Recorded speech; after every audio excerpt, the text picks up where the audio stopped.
So I have these connectors that I got in a big bundle set. They're like this. They're not the typical little wind-up ones that you stab into the wire. And I didn't like how the connection was made on them as much as the other ones, but I got these for like $7, and it came with 8 plug boots and connectors. So I found a good way to connect them. You can see here I've got them all soldered on first. What you're going to want to do is get you a nice soldering iron. It doesn't have to be the snap-on one. I just had this one from work.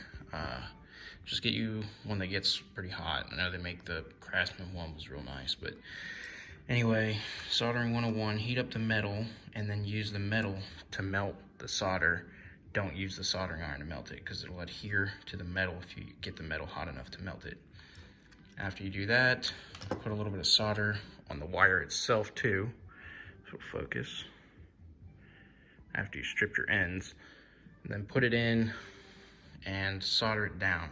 And I like to be mindful, because I don't like to put unnecessary strain on the wire, what direction it's going to be on the boot or on the plug. So the way I soldered it, now I push this down, and that's the way it's going to connect. So I'm not twisting, cocking the wire one way or another. So once you have it on, you know, crimp it down and everything, and then I use some grease.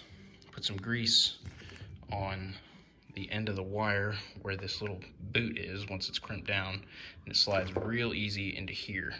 See if I can position this camera for you guys.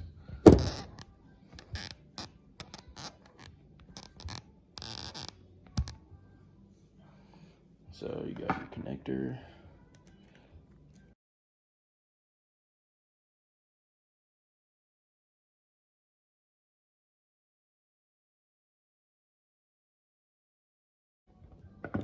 It's on there tight, not going anywhere.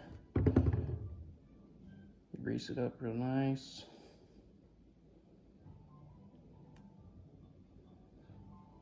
It slips into the boot pretty easy. It's a pretty tight fit, so you're gonna have to work it in.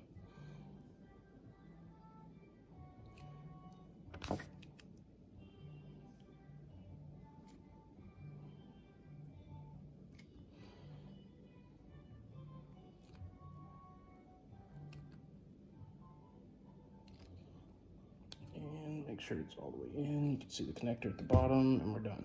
Now I know it's not easy to push it in the boot, but it's a lot easier with the grease. So that's my take on setting up these spark plug boots. I hope it helped someone out.